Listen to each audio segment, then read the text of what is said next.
ಆನಂದ, ಪಾಲಿಟಿಕ್ಸ್ನಲ್ಲಿ ಅಂದರೆ ರಾಜಕಾರಣದಲ್ಲಿ ಇಂಟ್ರೆಸ್ಟ್ ಇಟ್ಕೊಂಡವ್ರ ಮಧ್ಯೆ ಬಹಳ ಇಂಟ್ರೆಸ್ಟಿಂಗ್ ಒಂದು ಚರ್ಚೆ ನಡೀತಾ ಇದೆ. ಸಿದ್ದರಾಮಯ್ಯನವರು ಅವರ ಬೆಂಬಲಿಗರ ಪರವಾಗಿ ಈ ಹಿಂದೆ ಮಾತಾಡಿದಷ್ಟು ಗಟ್ಟಿಯಾಗಿ ಮಾತಾಡ್ತಿಲ್ಲ ಅಂತ. ಇವ್ರು ಇರಲೇಬೇಕು ಕ್ಯಾಬಿನೆಟ್ನಲ್ಲಿ, ಇಂಥವ್ರಿಗೆ ಈ ಸ್ಥಾನಮಾನ ಕೊಡಲೇಬೇಕು ಅಂತ ಹೇಳ್ತಾ ಇಲ್ಲ ಅವರು ಅಂತಾರೆ.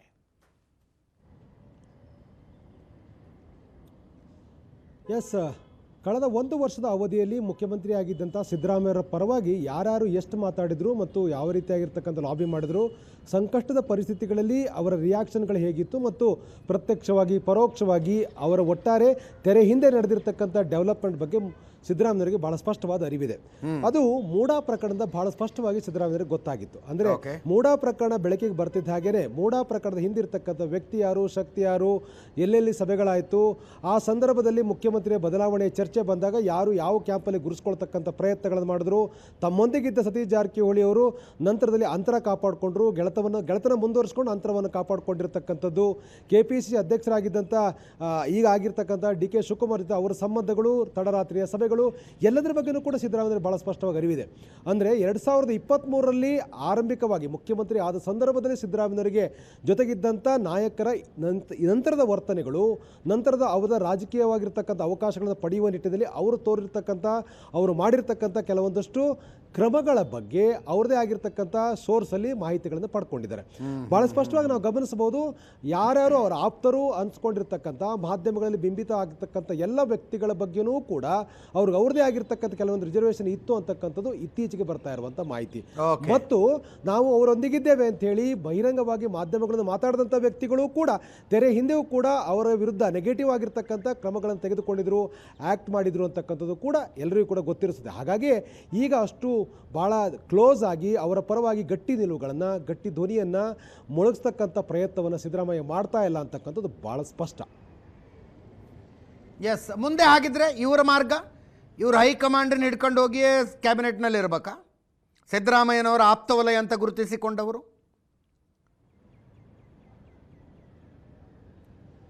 ಎಸ್, ಅವ್ರ ಪರವಾಗಿ ಹೇಳುವುದನ್ನಷ್ಟೇ ಮಾಡ್ತಾರೆ. ಇವತ್ತು ಉದಾಹರಣೆಗೆ ಬೆಳಗ್ಗೆ ವೇಣುಗೋಪಾಲ್ ಅವರು ಚರ್ಚೆ ಮಾಡುವ ಸಂದರ್ಭದಲ್ಲಿ ಜಾರ್ಜ್ ಅವರ ಪರವಾಗಿ ಗಟ್ಟಿಯಾಗಿ ಸಿದ್ದರಾಮಯ್ಯ ಹೇಳಿದರು.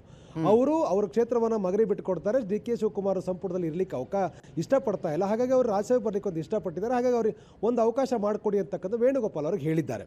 ಮತ್ತು ಕೇರಳ ಚುನಾವಣೆಯ ಸಂದರ್ಭದಲ್ಲಿ ಜಾರ್ಜ್ ಅವರಿಗೆ ಕೊಟ್ಟಿರ್ತಕ್ಕಂಥ ಜವಾಬ್ದಾರಿಗಳು ಕೂಡ ಇಲ್ಲಿ ಬಹಳ ಪ್ರಮುಖವಾಗಿ ಕೆಲಸ ಮಾಡುತ್ತೆ. ಹಾಗಾಗಿ ಕೇರಳ ಚುನಾವಣೆ ಸಂದರ್ಭದಲ್ಲಿ ಇವೆಲ್ಲ ಮಾತುಕತೆ ಆಗಿತ್ತು ಅನ್ನೋದು ಕೂಡ ಈಗ ಬೆಳಕಿಗೆ ಬರ್ತಿರುವಂಥ ವಿಚಾರ. ಹಾಗಾಗಿ ಜಾರ್ಜ್ ಅವ್ರನ್ನ ರಾಜ್ಯಸಭೆ ಕಳಿಸಬೇಕು ಅಂತಕ್ಕಂಥದ್ದು ಬಹುತೇಕ ತೀರ್ಮಾನ ಆದಂಗೆ ಕಾಣ್ತಾ ಇದೆ.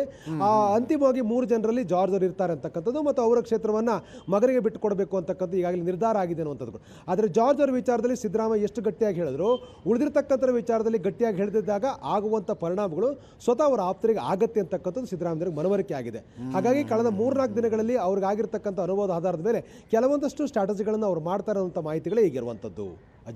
ಎಸ್ ಮಾರುತೇಶ್, ಇಷ್ಟು ದಿವಸ DK ಶಿವಕುಮಾರ್ ಮುಖ್ಯಮಂತ್ರಿ ಆಗಬೇಕು ಅಂತ ಜೋರಾಗಿ ಬಹಿರಂಗವಾಗಿ ಮಾತಾಡ್ತಾ ಯಾರ್ಯಾರು ಬಂದ್ರಲ್ಲ, ಅವರ ಪೈಕಿ ಬಹುತೇಕರ ಫಸ್ಟ್ ಟೈಮ್ MLAಗಳು ಅವ್ರ ಕ್ಯಾಬಿನೆಟ್ ಬರೋದಕ್ಕೆ ಈ ಹಿಂದಿನ ಪ್ರೆಸಿಡೆನ್ಸ್ನಿಂದ ಸಾಧ್ಯ ಆಗೋದಿಲ್ಲ. ಹಾಗಾದರೆ DK ಶಿವಕುಮಾರ್ ಪರವಾಗಿ ಕ್ಯಾಬಿನೆಟ್ನಲ್ಲಿರುವವರು ಯಾರು? ಅಲ್ಲ, ಈಗ DK ಶಿವಕುಮಾರ್ ಮುಖ್ಯಮಂತ್ರಿ ಆಗಬೇಕು ಅಂತ ಫೈಟ್ ಮಾಡಿದವ್ರ ಪೈಕಿ ಹೆಚ್ಚು ಮುಂಚೂಣಿಯಲ್ಲಿ ಗುರುಸ್ಕೊಂಡಿರ್ತಕ್ಕಂಥದ್ದು ಬಸವರಾಜ್ ಶಿವಗಂಗಾ, ಇಕ್ಬಾಲ್ ಹುಸೇನ್, ಕುಣಿಗಲ್ ರಂಗನಾಥ್, ಮಾಗಡಿ ಬಾಲಕೃಷ್ಣ, ಇವರೆಲ್ಲರೂ ಕಾಣಿಸ್ತಾರೆ ಮುಂಚೂಣಿಯಲ್ಲಿ. ಹಾಗೆ ನೋಡಿದರೆ ಆ ಕ್ಯಾಬಿನೆಟ್ನ ಒಳಗೆ ಬರುವಂತಹ ಅವಕಾಶಗಳಿರುವ ಪೈಕಿ ಮಾಗಡಿ ಬಾಲಕೃಷ್ಣ ಅವರ ಹೆಸರೇ ಮುಂಚೂಣಿಯಲ್ಲಿದೆ. ಕಾರಣ ಅವರು ಸೀನಿಯರ್ ಇದ್ದಾರೆ, 5 ಬಾರಿ ಗೆದ್ದಿದ್ದಾರೆ. ಬಟ್ ಕಾಂಗ್ರೆಸ್ನಿಂದ ಫಸ್ಟ್ ಟೈಮ್ ಅನ್ಸುತ್ತಲ್ಲ, ಕಾಂಗ್ರೆಸ್ನಿಂದ ಫಸ್ಟ್ ಟೈಮ್ ಸೆಕೆಂಡ್ ಟೈಮ್ ಅಲ್ಲ, ಕಾಂಗ್ರೆಸ್ನಿಂದ ಒಮ್ಮೆ ಸೋತಿದ್ರು, ಮತ್ತೆ ಅವಕಾಶ ಕೊಟ್ಟಾಗ ಗೆದ್ದಿದ್ದಾರೆ. ಹಾಗಾಗಿ ಅವ್ರಿಗೆ ಸೀನಿಯಾರಿಟಿಯೂ ಇದೆ ಮತ್ತೆ ಅನುಭವ ಕೂಡ ಇದೆ. ಒಂದು ಸಮಸ್ಯೆ ಏನು ಅಂದರೆ ಅವ್ರಿಗೆ ಅವರ ಜಿಲ್ಲೆಯಿಂದಲೇ ಮುಖ್ಯಮಂತ್ರಿ ಆಗ್ತಿರೋದ್ರಿಂದ ಮತ್ತೊಂದು ಮಂತ್ರಿಗಿರಿ ಆ ಜಿಲ್ಲೆಗೆ ಕೊಡ್ತಾರಾ ಅನ್ನುವಂಥ ಪ್ರಶ್ನೆಗಳು ಸಹಜವಾಗೇ ಹೇಳುತ್ತೆ.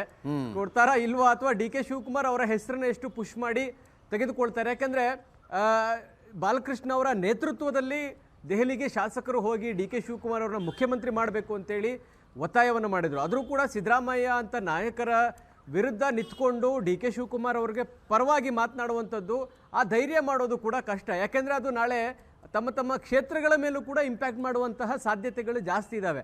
ಅಂತ ಸಂದರ್ಭದಲ್ಲೂ ಕೂಡ ಡಿ ಕೆ ಶಿವಕುಮಾರ್ ಪರವಾಗಿ ಬಹಳ ಗಟ್ಟಿಯಾಗಿ ನಿಂತ್ಕೊಂಡಿದ್ದಾರ ಪೈಕಿ ಚಲುವರಾಯಸ್ವಾಮಿ ಕೂಡ ಇದ್ದಾರೆ, ಬಾಲಕೃಷ್ಣ ಕೂಡ ಇದ್ದಾರೆ ಸೀನಿಯರ್ ಅನ್ನುವಂಥ ವಿಚಾರದಲ್ಲಿ, ಜೊತೆಗೆ ಆನೇಕಲ್ ಶಿವಣ್ಣ ಕೂಡ ಇದ್ದಾರೆ. ಸೊ ಇವರ ಪೈಕಿ ಯಾರಿಗೆ ಅವಕಾಶಗಳು ಸಿಗುತ್ತೋ ನೋಡಬೇಕು. ಬಾಲಕೃಷ್ಣ ಹೆಸರಂತೂ ಮುಂಚೂಣಿಯಲ್ಲಿ ಇದೆ. ಚಲುವರಾಯಸ್ವಾಮಿ ಕೂಡ ಸಚಿವರಾಗಿ ಇದ್ದಂಥವರು, ಅವ್ರಿಗೆ ಮತ್ತೆ ಅವಕಾಶಗಳು ಸಿಗುತ್ತಾ ಇನ್ನೂ ಕೂಡ ಕ್ಲಿಯರ್ ಆಗಿ ಗೊತ್ತಾಗ್ತಾ ಇಲ್ಲ. ಹಾಗಾಗಿ ಡಿ ಕೆ ಶಿವಕುಮಾರ್ ಯಾರನ್ನ ಪಿಕ್ ಮಾಡ್ತಾರೆ, ಈಗ ಅವರ ಸಂಬಂಧಿಕರಾದ ಕುಣಿಗಲ್ ರಂಗನಾಥ್ ಅವ್ರನ್ನ ಪಿಕ್ ಮಾಡ್ಲಿಕ್ಕೆ ಹೋದರೆ ಟೀಕೆಗಳು ವ್ಯಕ್ತವಾಗ್ಬೋದು. ಅವ್ರನ್ನ ಹೊರತುಪಡಿಸಿದರೆ ಹೊಸದಾಗಿ MLA ಆಗಿರ್ತಕ್ಕಂಥವ್ರನ್ನ ಯಾರನ್ನೂ ಕ್ಯಾಬಿನೆಟ್ಗೆ ತರೋದಕ್ಕೆ ಸಾಧ್ಯ ಇಲ್ಲ. ಹಾಗಾಗಿ ಅವರಿಗೆ ಬೇರೆ ಬೇರೆ ಆಯಕಟ್ಟಿನ ಹುದ್ದೆಗಳು ಸಿಗೋದಕ್ಕೆ ಅವಕಾಶಗಳಿದ್ದಾವೆ. ಪೊಲಿಟಿಕಲ್ ಸೆಕ್ರೆಟರಿಗಳು ಮಾಡೋದಕ್ಕೆ ಅವಕಾಶ ಇದೆ, ಸಲಹೆಗಾರನ ಮಾಡೋಕ್ಕೆ ಅವಕಾಶ ಇದೆ. ಇಂಥ ಹುದ್ದೆಗಳು ಸಿಗುವಂಥ ಸಾಧ್ಯತೆಗಳಿದ್ದಾವೆ. ಆದರೆ ಸಚಿವ ಸ್ಥಾನಕ್ಕೆ ಅಂತ ಬಂದಾಗ ಬಹುಶಃ ಒಳಗಾಗಬಾರ್ದು ಡಿ ಕೆ ಶಿವಕುಮಾರ್ ಅವರ ನಿರ್ಧಾರ. ಅಲ್ಲ, ಕನ್ವೆ ಅದು ಅವರೇ ಅರ್ಥ ಮಾಡ್ಕೊಂಡಂಗೆ, ಅದು ಇದನ್ನು ಕನ್ವೆ ಮಾಡಬೇಕಾದಂಥ ಪರಿಸ್ಥಿತಿ ಇಲ್ಲ ಈಗಿನ ಪರಿಸ್ಥಿತಿಯಲ್ಲಿ. ಅವ್ರಿಗೂ ಕೂಡ ಅರ್ಥ ಆಗಿರುತ್ತೆ ನಾವು ಫಸ್ಟ್ ಟೈಮ್ ಆದಂಥವ್ರಿಗೆ ಏನು ಅವಕಾಶಗಳು ಸಿಗಲ್ಲ ಅನ್ನೋದು ಒಂದು. ಇನ್ನೊಂದು, ಡಿ ಕೆ ಶಿವಕುಮಾರ್ ಸಂಬಂಧಿಕರು ಅನ್ನುವ ಕಾರಣಕ್ಕಾಗಿಯೂ ಸಚಿವ ಸಂಪುಟದಲ್ಲಿ ಸೇರೋದಕ್ಕೆ ಆಗಲ್ಲ ಅನ್ನೋದು ಕೂಡ ಅವ್ರಿಗೆ ಆಗಲೇ ಗೊತ್ತಿರುತ್ತೆ. ಆದರೂ ಪ್ರಯತ್ನವನ್ನು ಮಾಡ್ತಾರೆ. ಪ್ರಯತ್ನ ಮಾಡಿದ್ರೆ ಸಿಗಬಹುದು ಅಂತ ಹಣೆ ಬರದಲ್ಲಿ ಬರೆದಿದ್ರೆ ಆ ಪ್ರಯತ್ನಗಳನ್ನು ಕೆಲವರು ಮಾಡ್ತಾ ಇರ್ತಾರೆ. ಹಾಗಾಗಿ ಡಿ ಕೆ ಶಿವಕುಮಾರ್ ಯಾರನ್ನ ಪಿಕ್ ಮಾಡ್ತಾರೆ ಅನ್ನುವಂಥ ಕುತೂಹಲ ಅಂತೂ ಇದೆ ಅವರ ಪರವಾಗಿ ಫೈಟ್ ಮಾಡಿರೋರಿಗೆ. ಅಜಿತ್. ಎಸ್, ವಿದ್ಯಾ ಇದ್ದಾರೆ ನಮ್ಮ ಜೊತೆಗೆ. ವಿದ್ಯಾ, ವಿಪರೀತವಾಗಿ ಅಂದರೆ ಪ್ರಯತ್ನ ಪಡ್ತಾ ಇರೋರು, ಡಿ ಕೆ ಶಿವಕುಮಾರನ್ನು ಹಿಡ್ಕೊಂಡು ಪ್ರಯತ್ನ ಪಡ್ತಾ ಇರೋರ್ದೊಂದು ಲಿಸ್ಟ್ ಕೊಡೋದಾದರೆ, ಕ್ಯಾಬಿನೆಟ್ನಲ್ಲಿರೋದಕ್ಕೆ ಪ್ರಯತ್ನ ಪಡ್ತಾ ಇರೋರ್ದ ಲಿಸ್ಟ್ ಕೊಡೋದಾದರೆ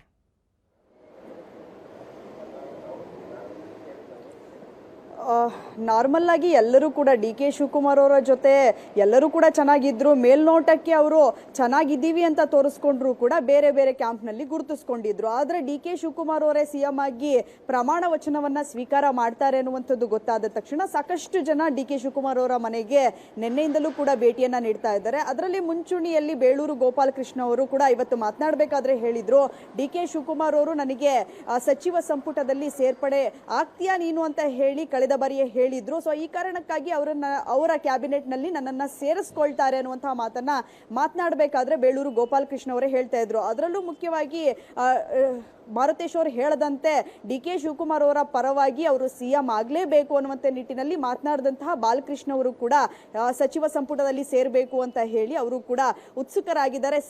ನನ್ನನ್ನು ಸೇರಿಸ್ಕೊಳ್ತಾರೆ ಅನ್ನುವಂತಹ ಒಂದು ದೃಢ ಇದು ಕೂಡ ನಂಬಿಕೆ ಕೂಡ ಅವರಿಗಿದೆ. ಸೊ ಇನ್ನೊಂದಷ್ಟು ಜನ ಕದ್ಲೂರು ಉದಯ ಇರಬಹುದು, ಶಿವಗಂಗಾ ಬಸವ ಇರಬಹುದು.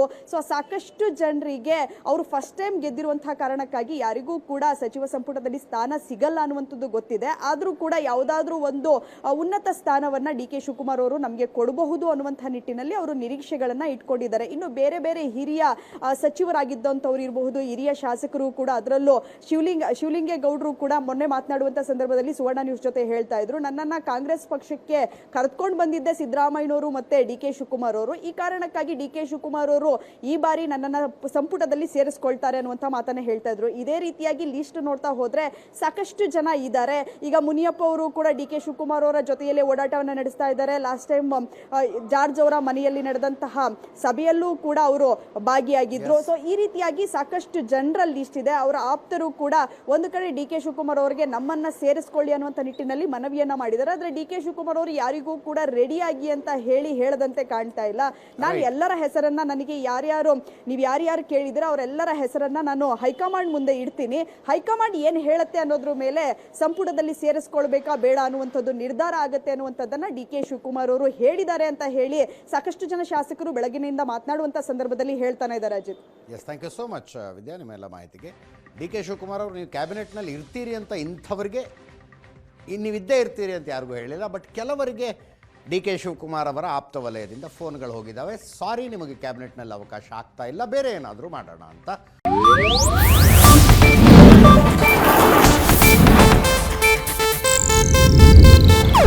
ಇದು ಏಷ್ಯಾನೆಟ್ ನ್ಯೂಸ್ ನೆಟ್ವರ್ಕ್ ಪ್ರಸ್ತುತಿ.